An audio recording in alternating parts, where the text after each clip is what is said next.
The following is a Comfortably Zoned Radio Network production.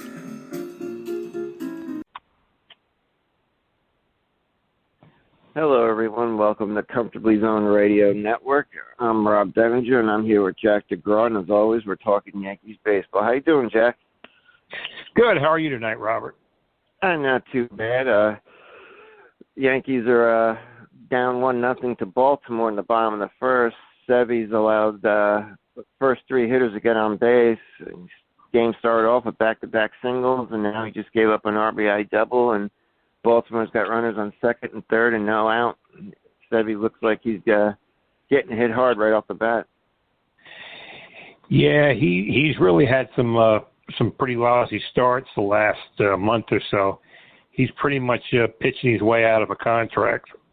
Yeah, and Sevy's last four games, he's 1-2 with an 8.84 ERA. And we were talking off air, and something I've said this year is I thought he'd be best converted to a closer role. And he just gave up another line drive shot down the left field line, and that's going to score 2 runs. And that's 4 straight hits to start the game, and now Baltimore's up 3-0. But I was saying I think Sevy would be better suited as a closer going forward in his career. Yeah, I mean, I just checking. I mean, he's not even averaging 5 innings a start. And, I mean, you know, the way he's been pitching, he hasn't even been pitching well. I mean, do you want to give him a big contract? I mean, he's been hurt a lot the last 4 or 5 years. So, you know, it's up in the air with him. I wouldn't give him a big contract the way he's been pitching. No, and the Yankees, you know, they gave him that 4-year, $40 million deal, and, you know, this is the last year of that deal. And you're right, and he's missed, he pitched 2 years of that 4-year deal, and would you really want to give him more money than you gave him? I don't think he's someone you open up the bank vault for, especially if you're the Yankees. No, unless they get, he signs on the cheap, but I don't think the Yankees are going to, buy into it because the way he's been pitching, I mean, you can't even have him in the rotation. I mean, he's struggled. Germán has struggled. The only one you can count on really is Cole. Yeah. And Schmidt's pitched well, and Nestor pitched today in Double-A Somerset, so he could be back in about 10 days. And that's good. And Carlos Rodon, since he's back, is 1-3. But that last outing against the Mets, he looked really sharp. And like we were saying, he hasn't pitched that much recently, and he's just working his way back now. And if this last start is any indication, it looks like he's ready to get a lot better than he has looked. Yeah, he had 16, 17 innings in rehab with the minor league teams, and usually in spring training you like to get like 20, 28, 30 innings. So, the first 3 starts were like 3 or 4 innings, and he got hit pretty hard. The last one he looked good, so maybe he's rounded into shape because the Yankees need it. Yeah, and shit, that one's gone. Well, Sevy just gave up a 3-run homer. Still nobody out. He's getting hit hard. I mean, he is getting rocked. I mean, when that guy, I forget who just hit it. It was a left-handed hitter, and as soon as he hit it, you knew it was gone. Wow, Adam Frazier. Wow. Well, 3, yeah. Well, that's why they invented the off switch on. I'll tell you, Robert. They're really, they're awful to watch. It's just boring, big. Yeah, Sevy threw a 95-mile-an-hour fastball belt high right down the middle of the plate, and Frazier jumped all over it. It was gone as soon as the bat hit it. 6-0 Baltimore. Still nobody out. Wow. And another big piece of news before the game started was when the lineup came out, there was no Aaron Judge in the lineup. And I don't get it. This is something that you see at the Yankees all the time. Every time one of their big hitters has a big game, the very next game he's off. And this is the first place team we're playing, and it's the last game we're playing against them for the year. You would think you'd want the guy who had a big game yesterday to be in the lineup, because even if Aaron Judge isn't hitting well, he changes the entire lineup, and to have him off against the first place team while you're trying to fight to get into the playoffs, I don't get it. I still don't get it. I don't care how many times they do it. I don't get it. No, I mean, at least DH him. I mean, he played Friday. He got 3 walks. He played last night. He hit a home run. They got 8 runs. And this is, these are big games. Yeah, and especially when you have a pitcher like Severino who's been struggling of late, and he might give up some runs. You think you'd want your best hitter in the lineup. Yeah. Especially, I think the Yankees have off tomorrow, right? I think. Yeah. I think do they have off tomorrow, Robert? I don't even know. I know they're playing the Rays. Let's see. No, they start a series with Houston. Yeah, no off day tomorrow, but still, I mean, even if there isn't an off, you got to put your best player in the lineup. Yeah, he's been out of the lineup for almost 8 weeks.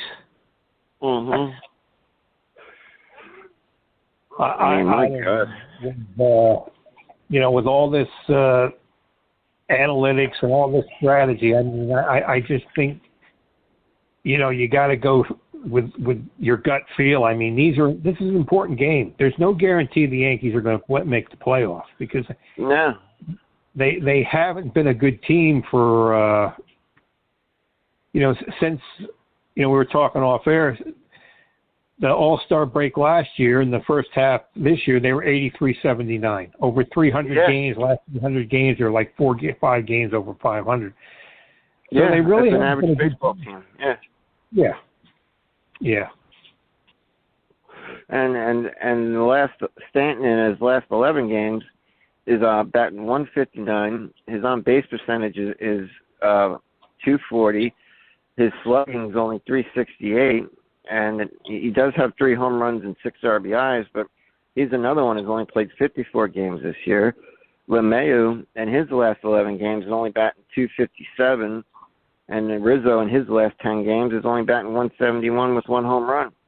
They need their top 3 guys outside of Judge to start hitting. Well, or I mean, at least contribute. Yeah, those 3 didn't hit last year when Judge was out. And, you got to question, like, LeMahieu was a hell of a hitter. Yeah. A batting champion. He had a great first year with the Yankees. The second year, the short season, he won the batting title. But over the last 3 years, he's like a 255 hitter. And who would ever expect a guy with a stroke like that who uses the whole field? And, another thing, Robert, I mean, he's never a big home run hitter, but he used to hit a lot of doubles and stuff. He's not even hitting a lot of extra bases. So you wonder if the injury he had last year is not fully healed. Yeah, and LeMahieu struck out 80 times this year and 320 bats already. That's something you don't really see out of him. He's not that big of a strikeout hitter, but it seems like something's off. And I think you're right. I think that foot injury, could have something to do with his decline in play.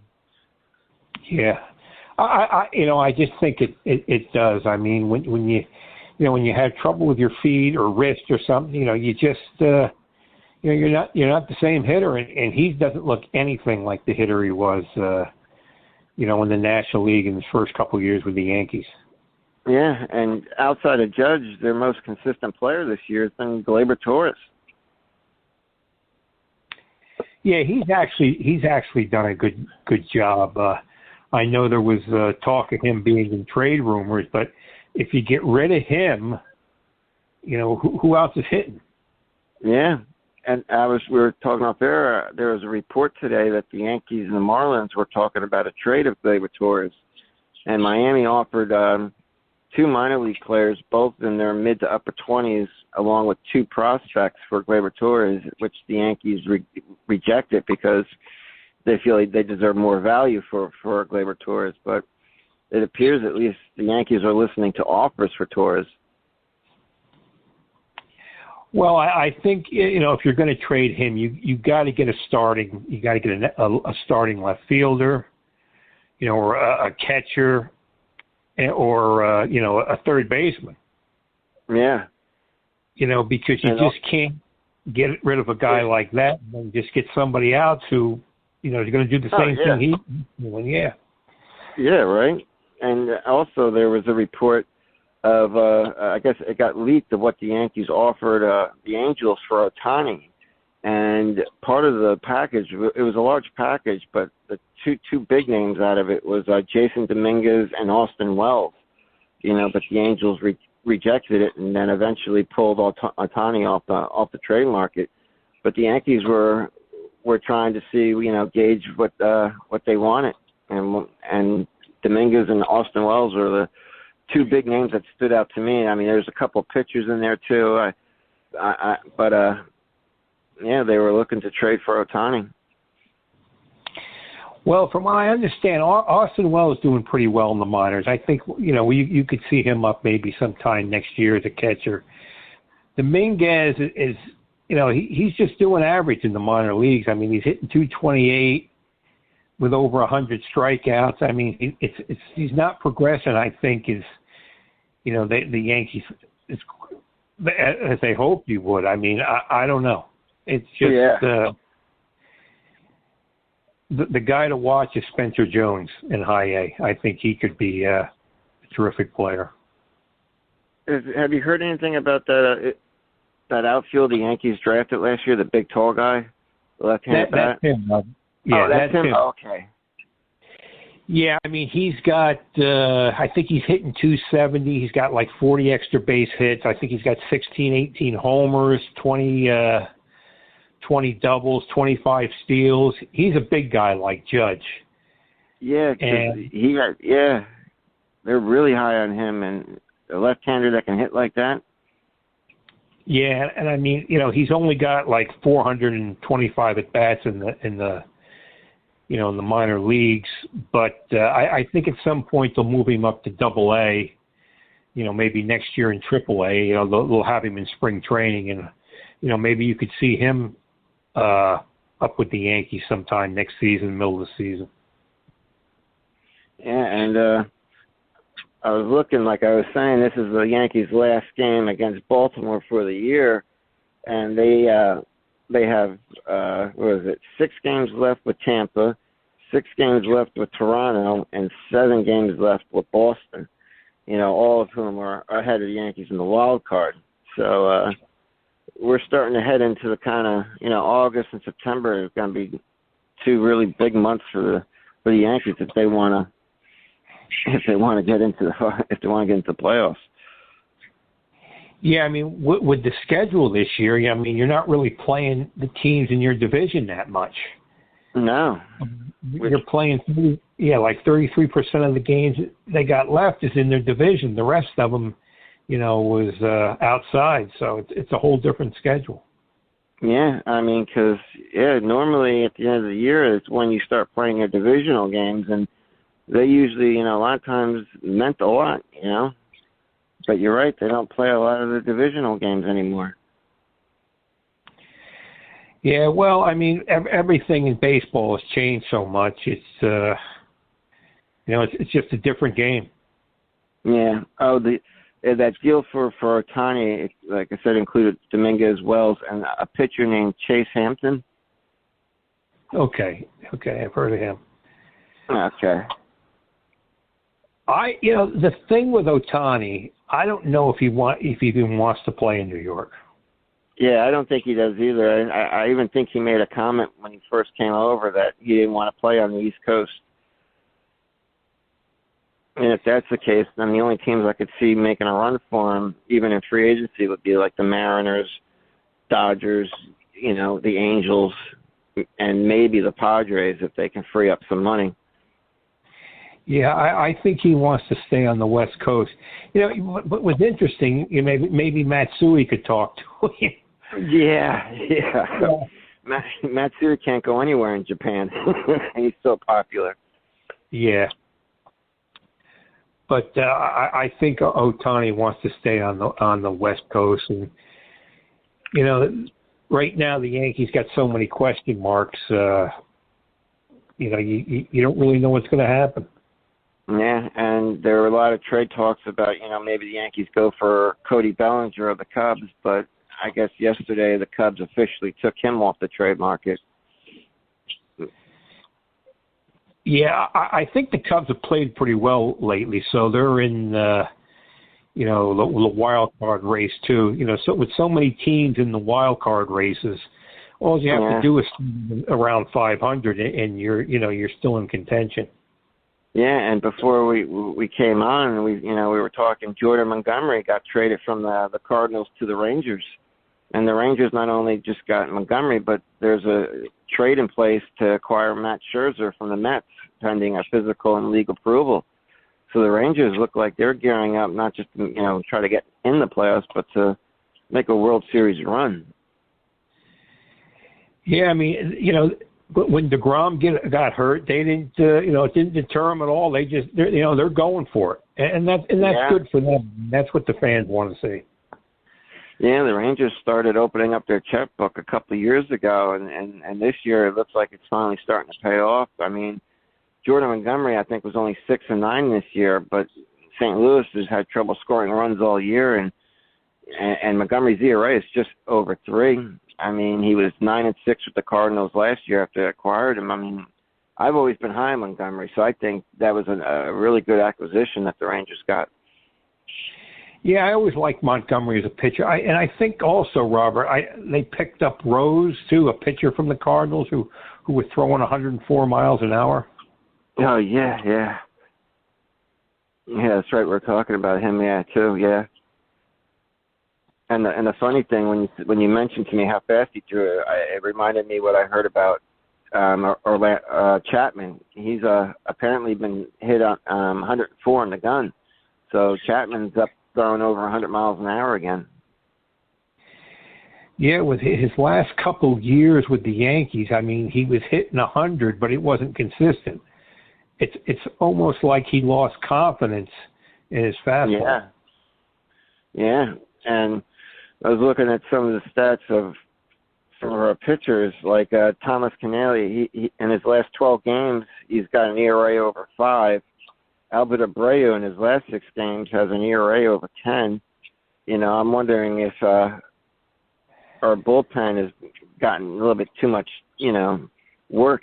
Like, remember last year they got overworked in the first half, and in the second half they started to break down. I wonder if, this is something we might have to keep an eye on in the rest of the year is our bullpen. Yeah, I think that's, when you have starters who are not going 5 innings, you want your stars to go at least 6-7 innings, and they're not going to get that. I mean, tonight's a perfect, what we're talking about. I mean, Sevy's given up 6 runs in the top of the first inning. So how many innings? He gave up one more at 7-0 at top of the second. But yeah, we're not getting the innings, I guess Kiner Falefa is going to pitch again tonight. So yeah, it's like looking at it. There's Yankees only got 3 starters who have pitched over 100 innings this year. Cole, of course, with 136. Herman's pitched 103, and Clark Schmidt has pitched 104. But other than that, no one else has come close to even sniffing 100 innings pitched this year. Yeah, I mean, it's it's getting really bad. Yeah. And I could just imagine what the fans are going on up there with Cashman and Boone and. Oh yeah. They want both of them fired and fired immediately. Well, I don't think nothing will happen this year. No. And I think this is my gut reaction. They won't do anything in the off season. I mean, I think they're going to at least give them a chance to, turn it around. Yeah. The fans have been calling. Yeah. Go ahead, Robert. I'm sorry. No, I was saying on the Michael Kay show this week, they're all calling in. They want Cashman and especially Boone fired. And Michael Kay made the point, who are you going to replace Boone with? And Michael Kay says, they're just going to replace Aaron Boone with someone just like Aaron Boone. I mean, so, like Michael Kay said, Casey Stengel's not walking through the door. Joe Torre's not walking through the door. And even if they did, they're going to do what they're told to do. When it's, as far as the analytical department, they're the ones that, make up the lineup, or they suggest what the lineup should be, and it's up to the manager to listen to him or not listen to him. And Cashman has said once before, the manager can choose not to listen to him, but it's just going to cost them their job. Well, I mean that's the thing. For all these years, the philosophy's gotten the Yankees in the playoffs.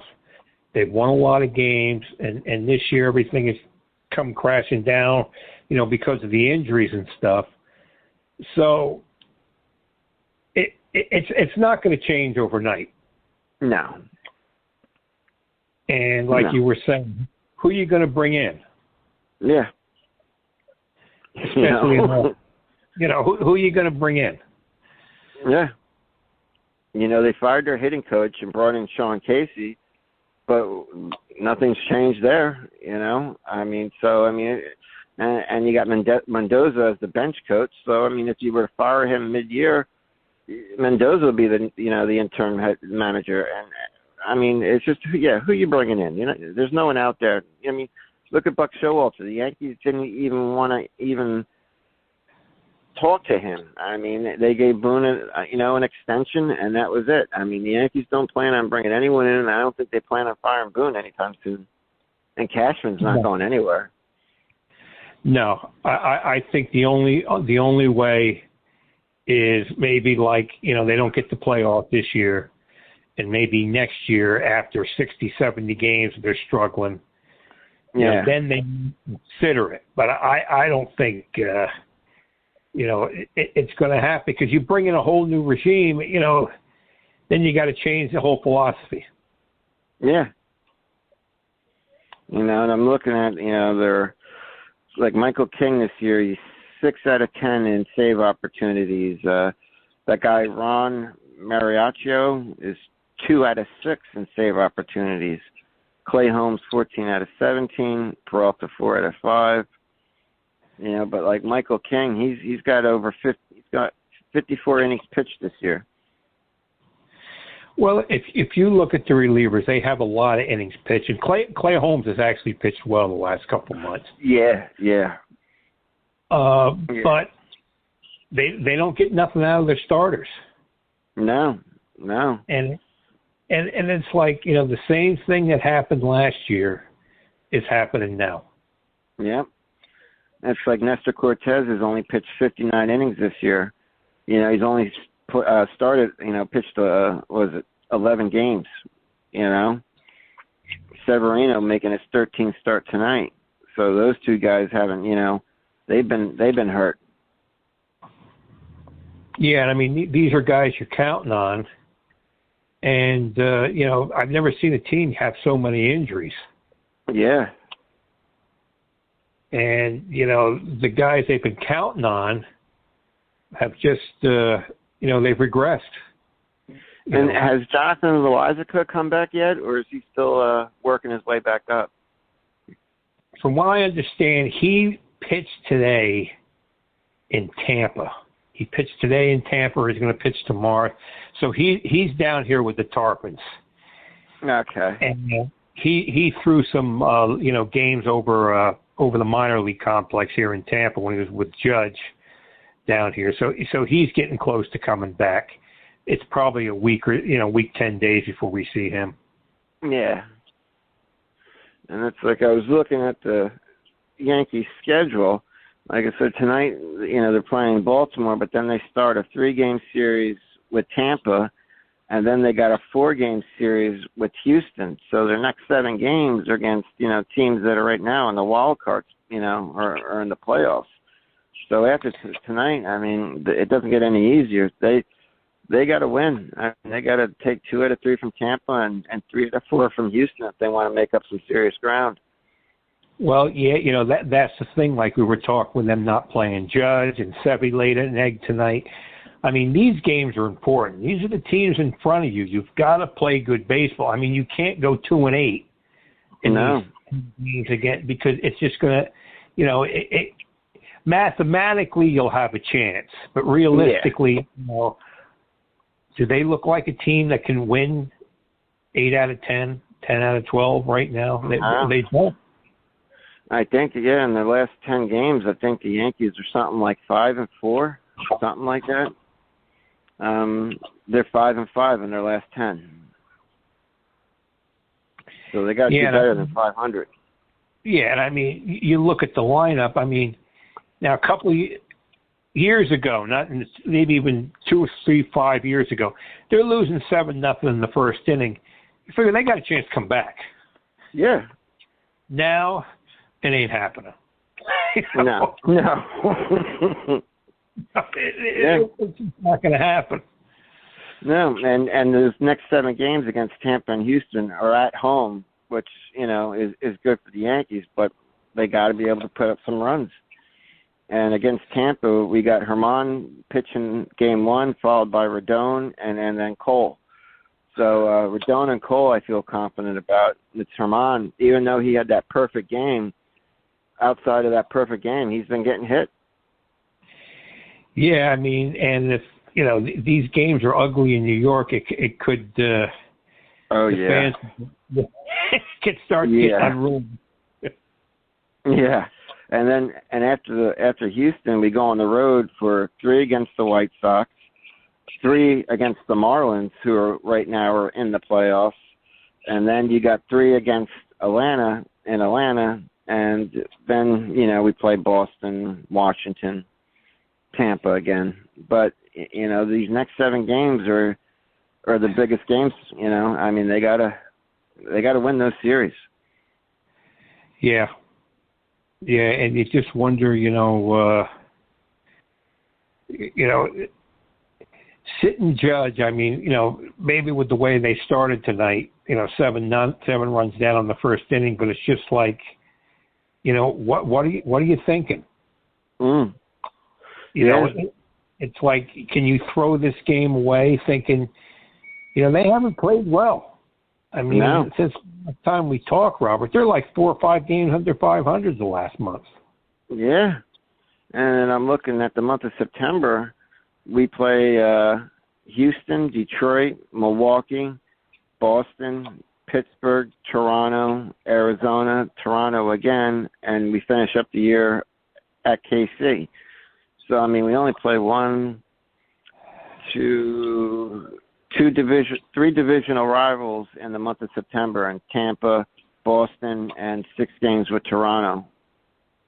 So those 6 games remaining against Toronto all happen at the end of September, basically, the mid to the end of September. Well, that could be, you know, the deciding factor if they get in or not. But, you know, if they don't start winning some games, you know, right away. And I mean, with the lineup they've been putting out there, with all the injuries and all the guys not being able to hit, is there any reason to think that they can go, 35-20? Yeah, they would have to get really hot. It just, they don't seem to be capable of doing that. No, that's like assuming Baltimore wins the division. I don't see Tampa or Houston falling out of the wild card, you know, out of the playoffs. So the only team I think has a chance of catching would be Toronto. You know, I don't see any other way. I think the only team we have a chance of overtaking would be Toronto, and those 6 games in September are going to be huge. Yeah, I mean, you know, just take say you have to win at least 90 games. It might even take 1 or 2 more wins than that. But are they capable of going like, you know, 36 and 20? Yeah, yeah, right. It's like right now they're 55-49. You know, they're 6 games over 500, but that record's good enough for last place in the American League East. I mean, I thought Boston would be the team that would be in the bottom, but Boston's actually played decent baseball this year, better than I expected. You know, it's surprising seeing the Yankees in 5th place in the American League East. Yeah, I mean, the Yankees had a good stretch going there for like 30, 40 games. And then once Judge got hurt out in L.A., it's been, all downhill since. Yeah, and with Torino now done for the year, I mean, do we go out and try to get a catcher, or do we, let the young guy, who do we have now catching, Roverdort, or what the hell's that guy's name? I'll call him Big Ben because I can't pronounce his last name. Yeah. I like Higgy, but Higgy is a backup catcher. He does a nice job. He's good defensively. He'll hit some home runs, knock in some runs, but you don't want him hitting, getting 250, 300 at bats a year. Yeah.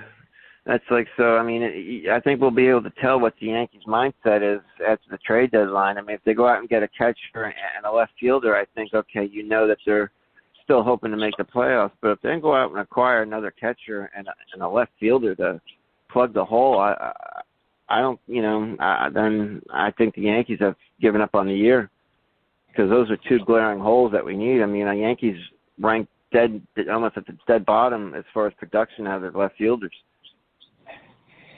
Yeah, I think, the Yankees will still try to make trades because they're not going to throw away the season because, the stockholders in the team, you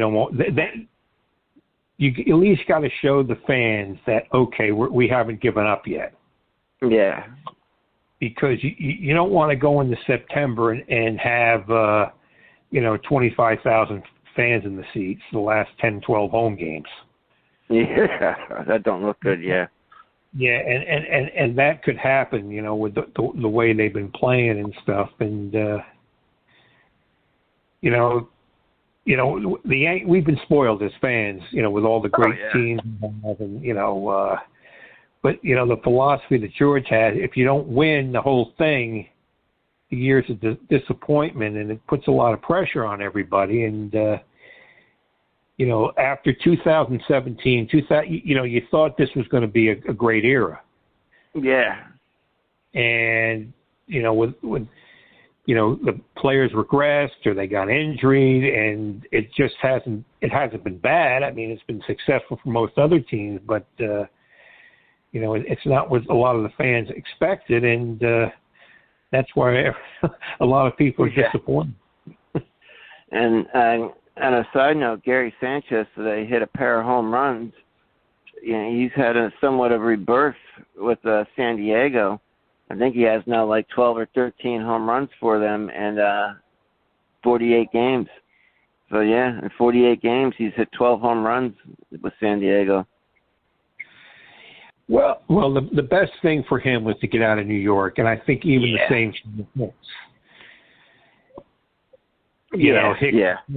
But it gets to a point where, okay, they're not playing well. Instead of holding on to them, just, Sanchez and Hicks should have been gone a year before they were. Yeah. Oh, yeah. Upgraded or released, or, it's time sometimes it's time to cut the cord. Yeah. And another big thing going on around is the topic of, Ohtani being the best baseball player that we've ever seen. People are now saying that he's the all-time greatest player. And I even got into a little bit of an argument today online telling someone they need to take a deep dive into baseball and history and check out Babe Ruth. Because Babe Ruth, when he pitched, he was a pitcher for 6 years with Boston. And Babe Ruth went 89 and 46 with an ERA of 2.19. He started 143 games as a pitcher, and 105 of those games were a complete game, and 17 were shutouts. And Babe Ruth in the World Series as a starting pitcher is 3-0 with an ERA of 0.87. And for his career as a pitcher from 1914 to 1933, he went 94 and 46, which is a winning percentage of 671. And he had a whip of 1.15.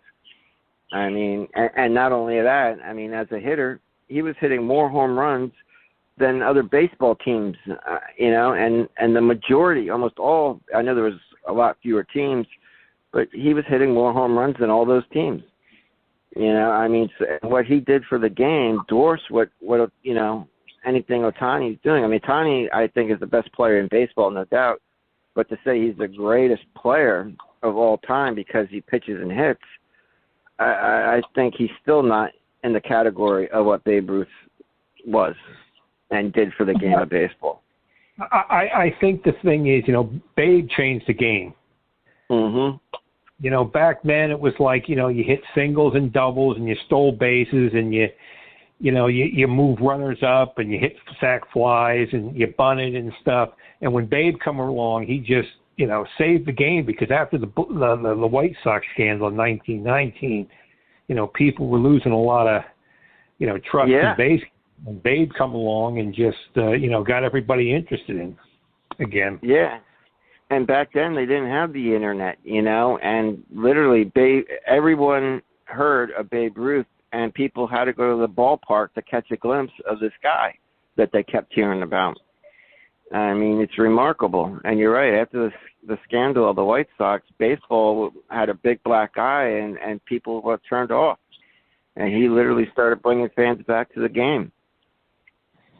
Well, when, the Yankees and the Giants played in the Polo Grounds, and the Yankees, who were the Giants' tenants, were outdrawing the Giants. So John McGraw, the Giant manager, said, you got to get out of here. So that's how they built Yankee Stadium. Yeah. And the thing is nowadays, I mean, Ohtani's fantastic. What he's doing is incredible. Yeah. Nowadays, it's like, oh, this guy is the greatest ever. And this, he could do and it's like, let's see how it goes, plays out 5, 6, 8 years. And it was different back then. The Yankees, wanted him to be a full-time hitter. I mean, Babe Ruth could have easily pitched and hit too, but the Yankees wanted him as a full-time hitter. Yeah, I mean, even when, the Babe was with the Red Sox, they had a great team. Mm-hmm. I mean, they won the series 3 times, I think 19, 14, 16, 18.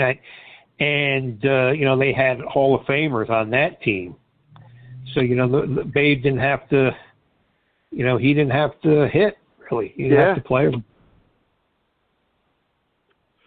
But I just think, Ohtani's great, but, he's only been in the league, 5 years? I mean, let's see. I mean, he is 8-5 as a pitcher this year, and he's among the league leader in strikeouts, but I wouldn't consider him like a dominant shutdown pitcher.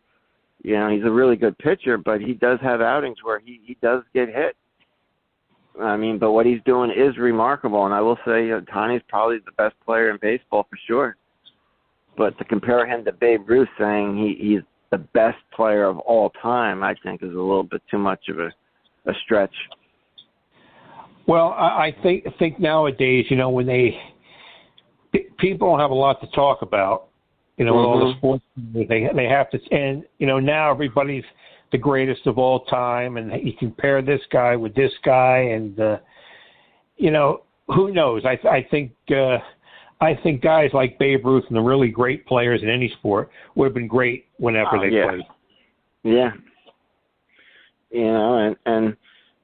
Next week when we talk, we'll have we should know a lot more about where the season's going, because the trade deadline is Tuesday, and like I said, we got 2 big series this week with the Rays and Astros, so we'll know what direction the Yankees are going in when we talk next Sunday, Jack. Well, hopefully we'll have something good to talk about. But, I'm starting to have my doubts.